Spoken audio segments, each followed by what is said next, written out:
The question of whether former President Donald Trump can remain on the ballot in Colorado is in the hands of the Supreme Court.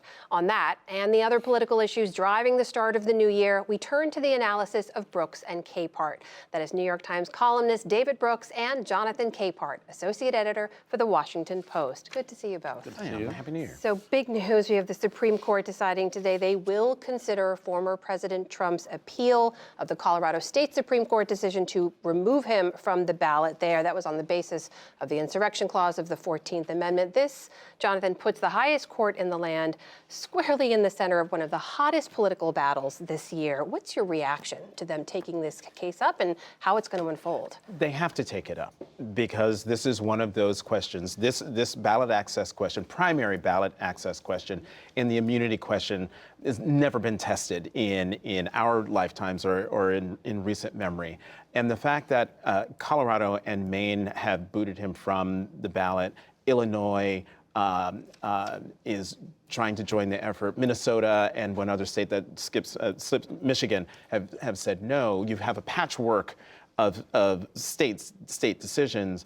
And I think the prosecutor who you had on earlier makes a good point. What we have to look for now is whether the Supreme Court does a big, broad, universal decision or goes very, very narrow. For a court that puts a lot of emphasis and a lot of emphasis on the Constitution and what the framers meant and strict originalist interpretation, I'm looking forward to seeing them maybe upholding the Colorado decision. A lot of this does come down to the wording, right? That is part of the appeal argument Mr. Trump's lawyers have laid out. How do you look at this, David? Yeah, I'd be stunned if they upheld the Colorado ruling. I would be completely stunned. I look at this, I'm not a legal scholar, I look at this through the crisis of legitimacy we're living through. A lot of Americans have no faith in any of our systems. A lot of Americans have no faith in the other half of the country. And so we're in danger, in my view, of coming apart at the seams or really entering a terrible era of violence, even political violence. And so, in my view, if some lawyers took Donald Trump off the ballot, half the country would say, that's it, we're done here. This is a totally rotten system. So I'm hoping the Supreme Court will not uphold Colorado, but let the voters decide. In my view, we have to let the voters handle this one. But then the Supreme Court is not exactly without its legitimacy problems either. Right. And so how does the Supreme Court handle this? If it becomes a partisan decision, then the legitimacy of the Supreme Court is even more in trouble. So I'm hoping and expecting that John Roberts is going to work super hard to make this 9-0 or 7-2 or something like that.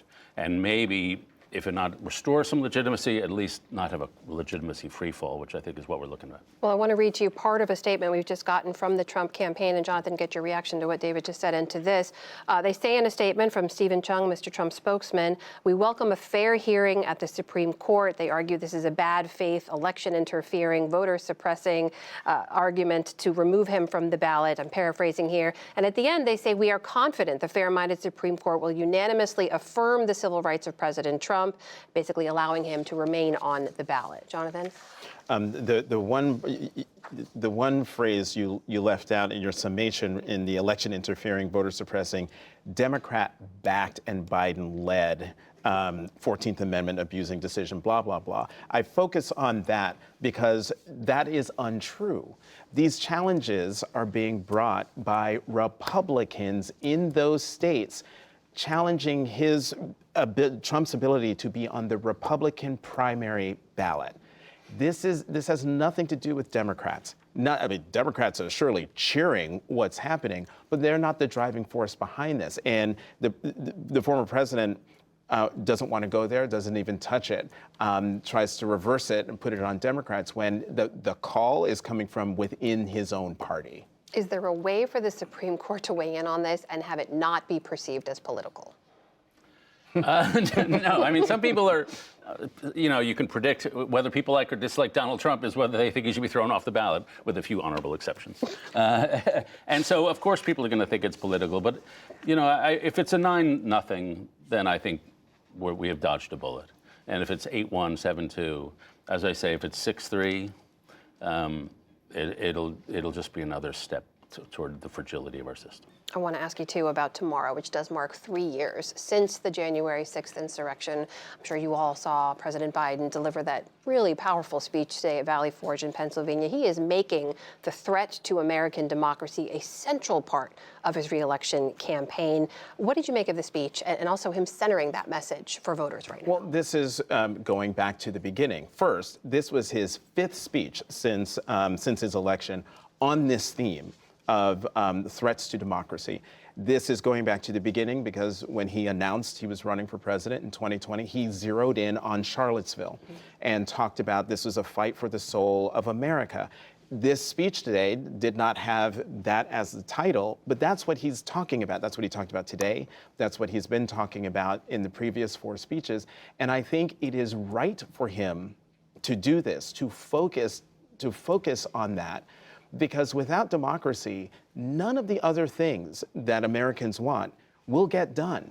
And to make a focus on the potential Republican nominee, someone who has said, even today, saying that, oh, I'm only going to be a dictator for one day, and all of the other plans that we know he wants to put in place if he wins election again. Democracy as we know it will end if Donald Trump is reelected. And that was a message that the president put forth today. He did it powerfully. He did it in a Joe Biden kind of way.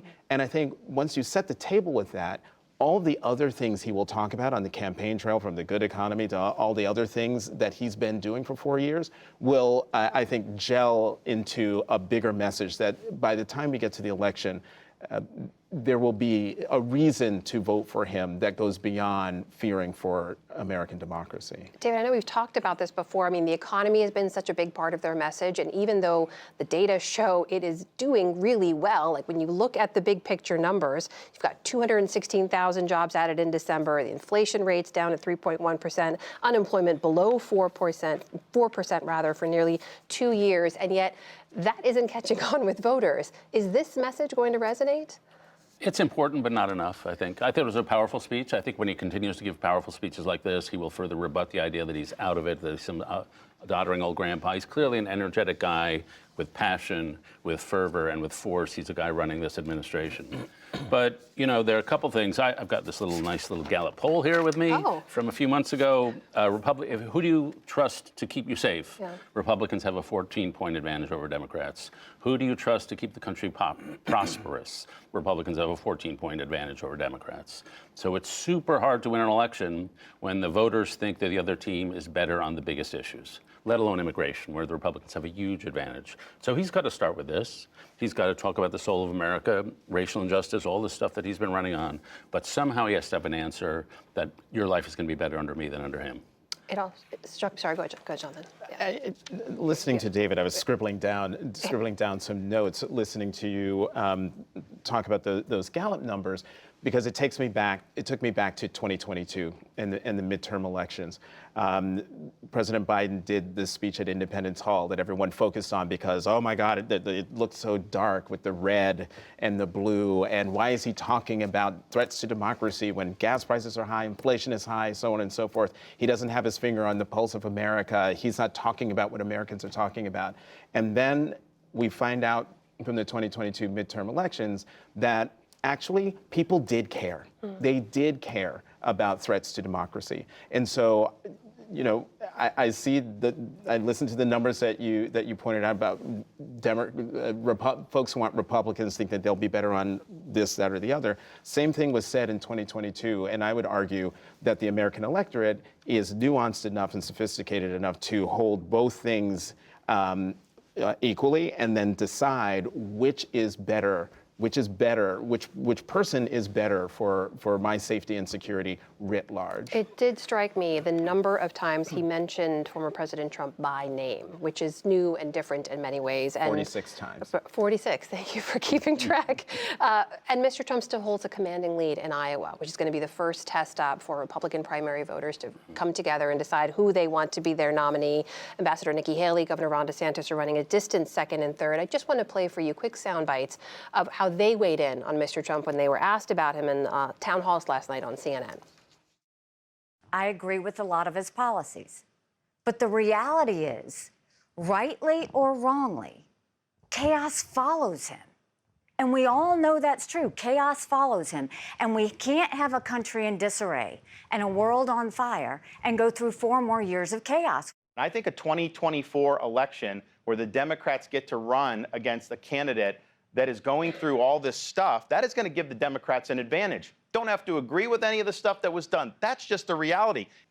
David, what are you watching for in these final days before Iowa? Yeah, I mean, I think those are good arguments. It's a little hurt by the fact that Donald Trump is now leading Joe Biden in the average of the polls. So Trump can always come back and say that. I was all gearing up for, like, in the last weeks, things can really change. Now, do you think that's true? We've seen surges in Iowa. Obama surged in 2008. Mike Huckabee, that was a wonderful surge.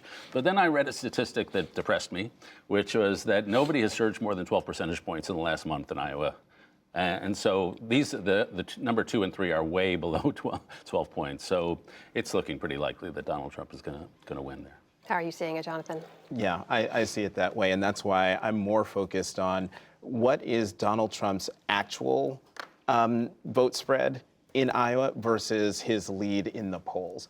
And if he's leading by 50 points in the polls, but he only wins by 12 in actual voting, what does that tell us as we move into New Hampshire? That's what I'm looking for. Days to go before those crucial caucuses and many more ahead.